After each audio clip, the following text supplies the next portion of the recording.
LEGO Marvel Superheroes is considered by some to be a LEGO game where you get to play as Marvel superheroes. Heroes like Iron Man, Captain America, Spider-Man, and Samuel L. Jackson. I'm a frog and I've never actually played LEGO Marvel Superheroes before despite having had a physical copy of it since 2014. I also have a physical copy of Angry Birds Star Wars for some reason. Welcome to GameStop, how can I help you? LEGO Marvel and Angry Birds Star Wars, please.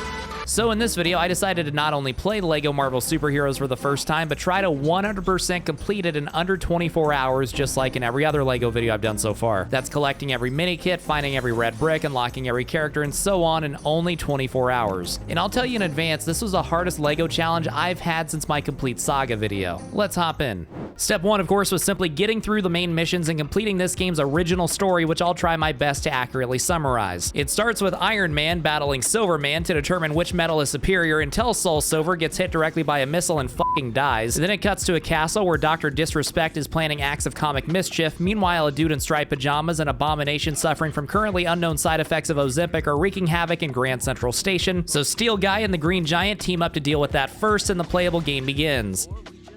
Having never played this game before, I figured I should start by smashing things and stacking sats, one, because money is good, but also to help fill up the stud bar at the top of the screen, which in this game is called True Believer. As a non-Marvel fan, this comes across to me like they're running a cult of some kind, but nonetheless, I'll have to get True Believer in every level to 100% the game. Besides flying, Iron Man can launch missiles to blow up silver objects, Hulk can pick stuff up and break walls, throw things, and other various big green guy stuff, and as Hulk, at any time you can transform back and forth between Hulk and Bruce Banner. And while I was trying this out, a cutscene started to play, and afterwards I was confused as to what to do because the Brock Lesnar monster was just standing menacingly and punching him did nothing. After a couple minutes, I assumed that my game was somehow bugged and restarted it. So I had to watch the opening cutscenes again, then run back through the opening of the level, which I had already done. We're off to a tremendous start here, folks. And sure enough, when I got back to where I was, this time I didn't switch to Bruce Banner, and yeah, I got thrown into a fight with Abomination that just never triggered before. It wouldn't be a Frogarchist LEGO video without glitches. The battle continued inside Grand Central Station, which was now full of sand, which further fueled Hulk's rage given that sand is coarse and rough and irritating and gets everywhere. I collected enough studs to become a true believer, sprayed a wall with dihydrogen monoxide, destroyed a sandcastle, and oh look, it's the amazing Spider-Man, and now we're on a roof. Thanks for swinging by, Spider-Man. Spider-Man can swing around on webs, pull grapple hooks, and his spider senses will tingle occasionally, revealing things that were previously hidden. This is kind of like when my frog senses tingle, alerting me that there are women nearby. We blasted Nicholas Sandman with water, and he was defeated. Samuel L. Jackson showed up and started quoting Bible verses. Spider-Man left to go study trigonometry, and I was now done with level 1. Completing it and getting True Believer got me my first 2 gold bricks out of 250. We've got a long way to go. Loki the Corgi talks to Dr. Doomer. We meet Mr. Fantastic. He must be really into orange soda. Captain Fuck Canada shows up, and much like in LEGO Batman 2, this game has me navigate to the next levels by exploring the open hub world of New York City, rather than just selecting the next level from a menu like in the classic games. This also gives me a chance to familiarize myself with these characters' abilities, like Stretch Armstrong's power to slither through vents and morph into different useful objects for any situation, and Captain America's ability to avoid using the metric system. Using Captain America's shield to deflect lasers, I blew open a door, and inside was Dr. Bad Haircut in level 2. A benefit of this game's massive character list is that it gives the gameplay more variety because the many heroes and villains do play different than one another. Like this level as Captain America and Mr. Fantastic does feel different than the last one as Iron Man and Hulk. We went onto a roof where I had a bit of trouble flying across a gap.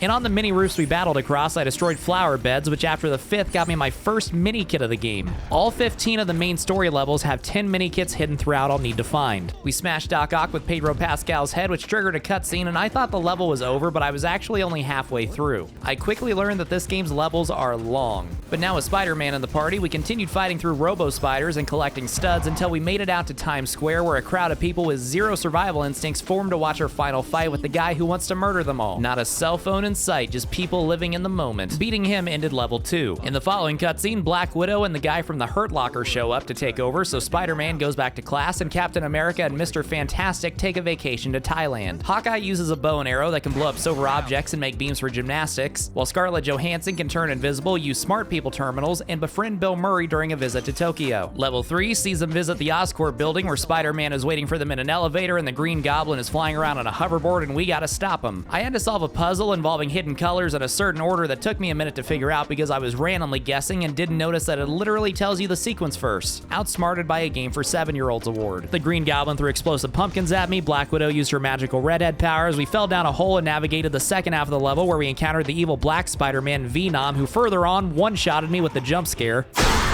This is where LEGO Marvel Superheroes turns into a horror game. We defeated Venom and that concluded level 3.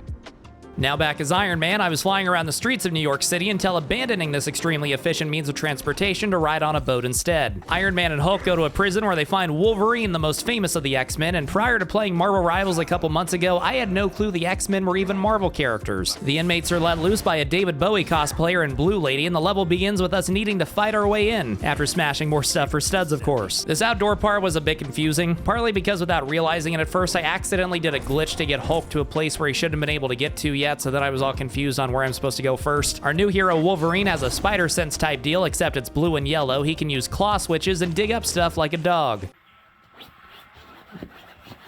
It's a couch, you can't dig through it.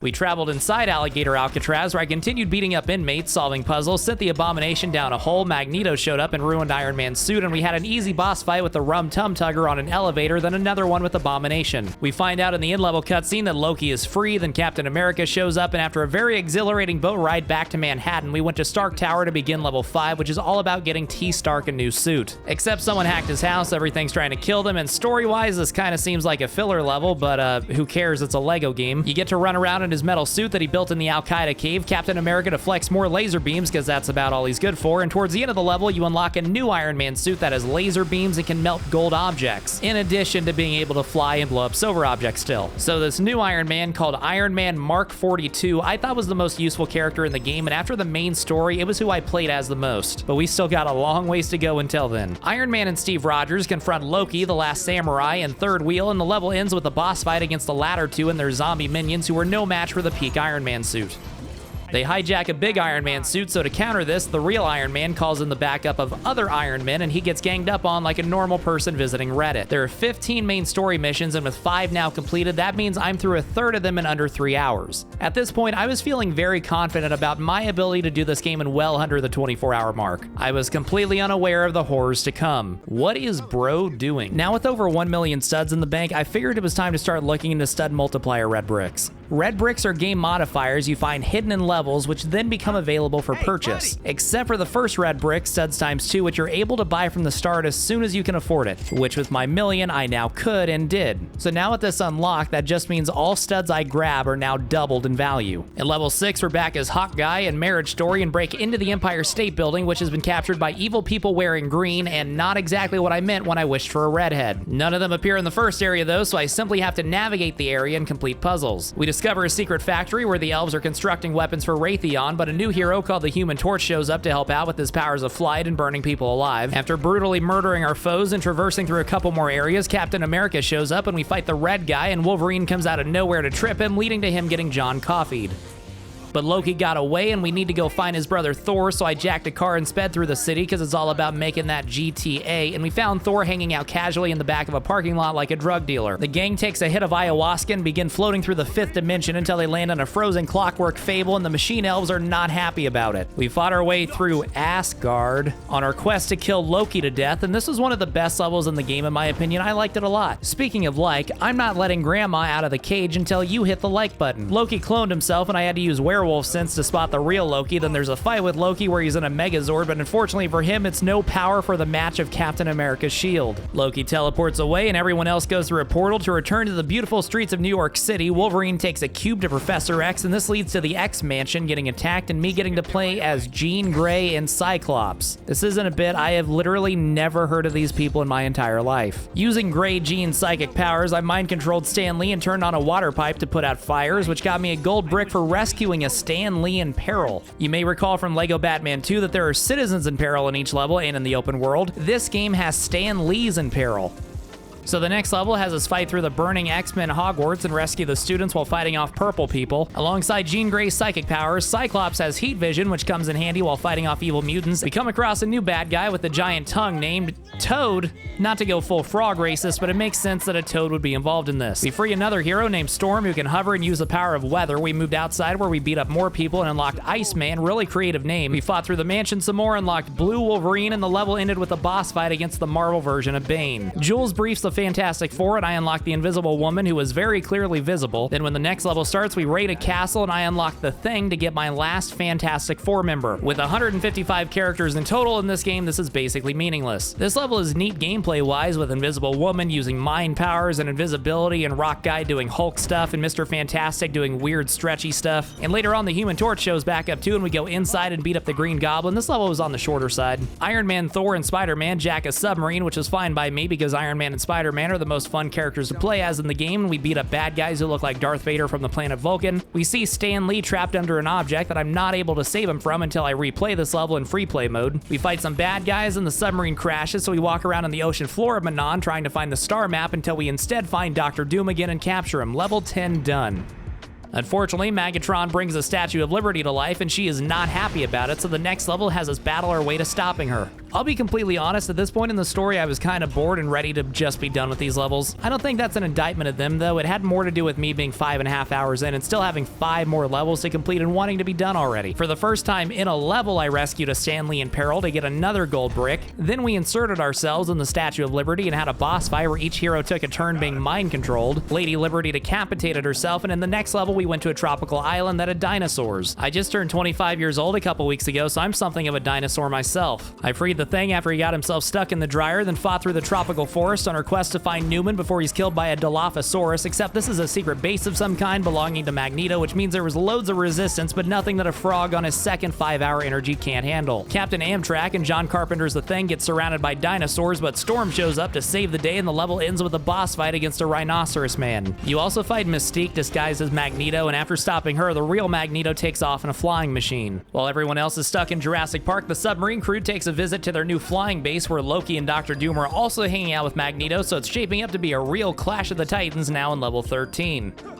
We get greeted by Magneto's extremely diverse set of minions and fight our way through his base while I silently reflect on the life choices that led me to this point. We catch up to Magneto, who starts joking around in classic MCU fashion, and Thor is like, "We're going to fucking kill you." And we have a battle with Big Magnet Man where each hero takes a turn launching various objects at him. Magneto falls from outer space down to the Fantastic Four base and can't find his life alert, and I was on to the penultimate mission where all the heroes from the story are tasked with stopping Dr. Doom and Loki, so after Dr. Doom yeets Thor and Iron Man, the level starts with a weird mix of heroes. I wasn't really paying attention, but I'm pretty sure this takes place in the same station as the last level. I was distracted by arguing with people on the Elon platform. We go to this cool outside part with a pretty nice view of the Earth despite it being shown as a globe and not flat. Then we break open a door and get sucked out into outer space, except instead of dying a horrible death in the cold vacuum of space, they somehow fly to the control center where Doom and Loki are. Lego Marvel superheroes 0 out of 10 lack of realism. We have a fairly basic boss fight for this point in the game, nothing too special. Then the Thing punches Dr. Doom out of the window, and now it's time to deal with Goki, except a big guy named Galactus appears out of nowhere. Despite knowing nothing about any of these characters, I have heard of Galactus before because of a Patrick Mahomes highlight video called Patrick Mahomes Ate Up the Jets Like Galactus. So with this new giant monster man trying to eat the planet Earth, the heroes and villains put their differences aside and team up to stop him.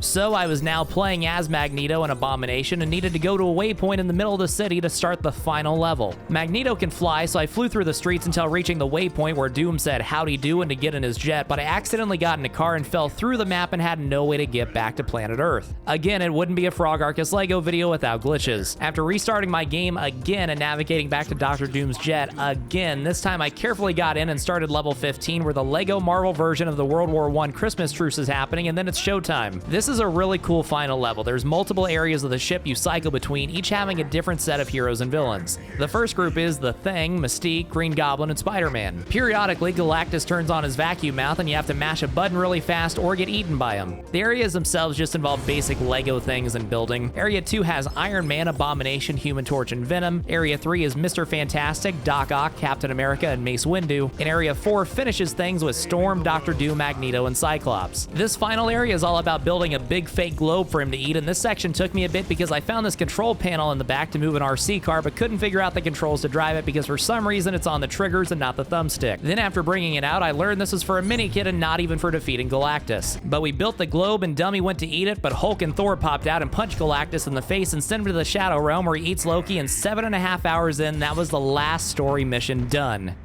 There's a big in-cut scene where the villains run away and the Guardians of the Galaxy and Black Panther show up, blah blah blah. I got a game to 100%. I got a message to go to the Stark Tower penthouse for a party, so I figured now, post-story, that was as good of a place to start as any. Walking through the door got me a cinematic with Deadpool, and this is a bonus level all about making the party not suck anymore. I rescued a Stan Lee in peril, got another True Believer, and unlocked a character token. Character tokens just make specific characters available for purchase. I also got roasted by Deadpool for this. I'm the only merc with a mouth you should be unlocking. Unless you just gotta have them all. 100%, here we come. Woo! They ask you how you are, you just have to say that you're fine when you're not really fine. But I ended this side mission by dancing, then Deadpool danced, and I reloaded the level in free play to get the hidden red brick because its location was extremely obvious and I just needed a psychic character. I didn't mention this earlier, but in this game they're not only red bricks, but Deadpool bricks. This one was for studs times 10, which I couldn't afford yet. I looked through some of the main story missions on the map and noticed there are mini kits and a Stan Lee in peril listed, but no red brick. So with a bunch of red bricks still locked and them not being in the main story missions, and the last one I found taking place in a bonus mission, and there being a bunch of icons or missions on the map that I hadn't completed, I made a horrible realization. Every red brick that was still locked had its own side mission for me to complete, and I had 9 red bricks still locked, so that's 9 more bonus levels. You unlock these side missions after you collect enough gold bricks, so this next one I found, for example, you unlock after collecting 20 gold bricks. Thankfully, these missions are generally pretty short and not that complex, but in every single one, there's a Stan Lee in peril to rescue, hidden character token, and red brick. So I'd have to complete each level in story mode, then restart it in free play and find the hidden collectibles. And each time you load in a side level story or free play, you have to watch an unskippable Deadpool cutscene. My time anxiety was already through the roof, especially this time when I accidentally loaded the level in story mode again instead of free play and had to watch the whole cutscene again before just backing out. Then I loaded it in free play, watched the whole cutscene again, got a character token, got the red brick for the gold brick detector, which highlights gold brick locations in the open world, then realized I needed Magneto to free Stan Lee, but didn't actually have him unlocked. So I exited the level again, bought Magneto, bought the gold brick detector, then reloaded the level, watched the cutscene again, and finally freed Stan Lee to fully complete this stupid mission. I collected a few gold bricks in the open world, one for fixing a fan, another for doing a flying race, and a third for getting an old lady's purse back from a thief. Then did another side mission at the Daily Bugle where all you have to do is put the newsroom back together. The character token for this one is an alternate Doc Ock skin, and the red brick is for studs times 4, which I immediately bought. The stud multiplier stack in this game, so times 4 and times 2 combined to give me a total multiplier of times 8. I decided next to go ahead and collect everything on and inside the Hellcarrier. I'm not going to waste time by telling you how I unlocked every single thing, but I will say that this game's open world setup is basically the same as Lego Batman 2, except I thought the gold bricks and other collectibles were much more clever and varied in this one. There's a lot of variety in how they're hidden and what you have to do to make each appear or get access to it or whatever. So in terms of interesting gameplay, this is a huge compliment to the game, but for my sake, trying to do this fast and never playing it before, this sucked and slowed everything down because for the most part, each collectible presented its own real challenge. Whereas in Lego Batman 2, there's only like 5 different kinds of puzzles for each gold brick and it just cycles between them. With the Hellcarrier fully completed, I was now 9.5 hours in, but didn't feel like I had accomplished that much yet. I still had several more side missions. I had to find basically every mini kit and all 15 main story missions still. I had almost 200 gold bricks left and over 100 character tokens. I had 14.5 hours to work with, but really needed to lock in. I next found another side mission called the Brick Apple, which is one of those levels where you break stuff and try to get to 1,000,000 studs. This is the only side mission without a Stan Lee in peril red brick or character token, and this one was pretty easy to complete with me not getting stumped at any point. I did another side mission called a Shock Withdrawal and locked at 30 gold bricks where an electric man robs a bank and we have to stop him. This level's red brick was for unlock ghost studs. So just like that, I'd only done 2 more side missions, but was now over 10 hours. I looked around at the other side mission locations, and there was only one more I'd unlocked at the moment called Feeling Fisky, where a dude is getting laser beamed and we save him and fight a roided mobster. This level's red brick was studs times 6, which I bought ASAP, and after turning it on, my multiplier went to 48 times. But I was now 10.5 hours in already. I spent the next hour or so collecting gold bricks, character tokens, and vehicle tokens at not nearly the same level of efficiency efficiency as I did in LEGO Batman 2. A lot of the quests you're given by NPCs are annoying because they'll send you clear across the city instead of telling you to do something close by. The worst of these are when you have to go fetch another NPC and lead them back to the quest giver, because if you go too fast, the NPC you're leading loses you and you have to go fetch them again, so you have to intentionally go kind of slow as you run back across New York. For one quest, I had to ride Harambe and then my ex-wife, and after almost an hour and a half of collecting, I did another side quest at a gym where our heroes bully an obese man for trying to exercise. This level's red brick is the mini-kit detector. The mini-kit detector highlights the locations of every mini-kit in each level, making finding them much easier. Since I don't use mini-kit guides, I never try to collect any until I have this unlocked. But for now, I did more collecting until I unlocked 100 gold bricks to do another side quest at the circus, which was long for a side mission, but still only took me about 6 minutes in story mode. The red brick here was attract studs, which I went ahead and bought. It just magnetizes studs towards you from farther away. I continued collecting things in the city without much of a real plan or pattern. I just went to random spots on the map or places with a gold brick icon from the detector and did whatever I had to do. Not quite 14 hours in, I had enough gold bricks to do another side mission where we fight the reptile guy from the Andrew Garfield Spider-Man movie. Its red brick is studs times 8, and after buying it and studs times 10, I now had every stud multiplier for a total multiplier of times 3,840, meaning money was no longer a concern at all, which is good because that's one less thing. I was now tired of being in the open world, and with the mini-kit detector in tow, I decided it was long overdue to get some mini-kits and free some Stanleys in peril. The mini-kits I had highlighted by the detector, but the Stanleys weren't highlighted in any way, so I just had to keep my eye out. I didn't do the levels in any particular order, mostly because I didn't realize you could scroll through them all on the map until later, and I was instead just selecting random level icons, not knowing which was which. I'm not going to go through every mini-kit or anything, but what I will say is that this game's mini-kits were super easy and not hidden very well, or at least not very complicated. In other games, you'll occasionally come across mini-kits where it isn't obvious what you're supposed to do, and they can be tough to figure out, even with the mini-kit detector. Likewise, sometimes they're in hidden rooms, so to find all the mini-kits, you have to discover secret areas and whatnot. This game had none of that. Every mini-kit in Stan Lee was super straightforward and hard to miss. This isn't me complaining, by the way. I'm more than fine with the mini-kits being easy. I started my mini-kit hunting around the 14-hour mark, and a little over 18 hours in, I had collected my last mini-kit. I only had 159 gold bricks, though, along with everything else, so I still had a ways to go in less than 6 hours to do it. I did more open world collecting. Look at these idiots who can't swim. I noticed Stan Lee icons on my map now, which was cool because I hadn't been finding them in the city anywhere prior, but was now getting some rescued. About 20 hours in now, it was time for another side mission where I did the longest side mission, Stranger Danger, where we break into an evil guy's house and rescue Dr. Strange. This one is long because there's multiple areas that you can't get to until doing things in a specific order, so free play is also slow because you can't just go right where you need to. I didn't even look at which red brick this unlocked because I had all the useful ones now and the clock was ticking. I found an unlocked Ant-Man, which let me do even more open world puzzles that required a little person. The second to last side mission is Magneto and Mystique breaking into a prison. Once again, don't even know which red brick this was. I don't care. We're now 21 hours in. The final side mission sees us visit Ice World as Loki and Thor working together. After getting this level's red brick, I had them all either unlocked or available for purchase, so I bought the rest, which got me Deadpool as a character. I did more collecting until I found a new type of side mission where the We Are Farmers guy sends me to various locations to take pictures as Peter Parker, each one getting me a gold brick. This was also a bit anxiety-inducing because it takes several seconds to switch to Peter Parker from Spider-Man. After completing the last one, I was now over 22 hours in. Drive the fucking taxi, go! Stop blabbering and give me the side quest already, dude. I'm running out of time. Now 23 hours in, I paused my game at this point to see where I was, and I had 111 out of 115 characters, 150 out of 150 mini-kits, 248 out of 250 gold bricks, 25 out of 26 true believers, 11 out of 11 red brick. Wait a minute, I'm missing a true believer? I didn't know how that could be possible given I'd run through every level with stud multipliers on and had every red brick, so I'd completed every side mission. It wasn't like, oh, I was missing one. After frantically searching through each mission trying to figure out where I missed it, I realized what had happened.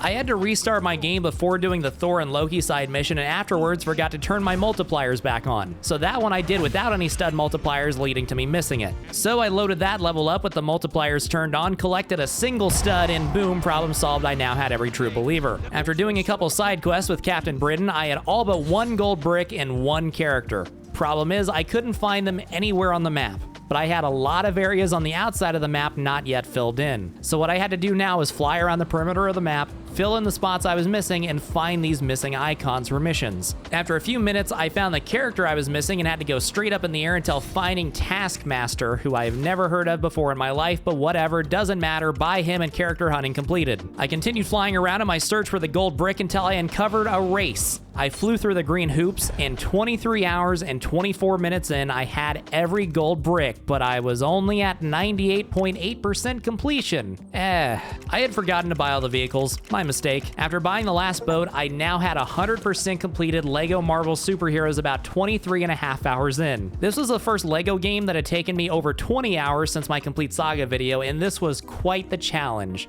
But like everything, it was no match for the power of a frog. Really good LEGO game if you haven't played it. Click the video on screen to see another LEGO 24 hours from me, or check out the playlist on my channel. Shout out to my patrons like always. Goodbye.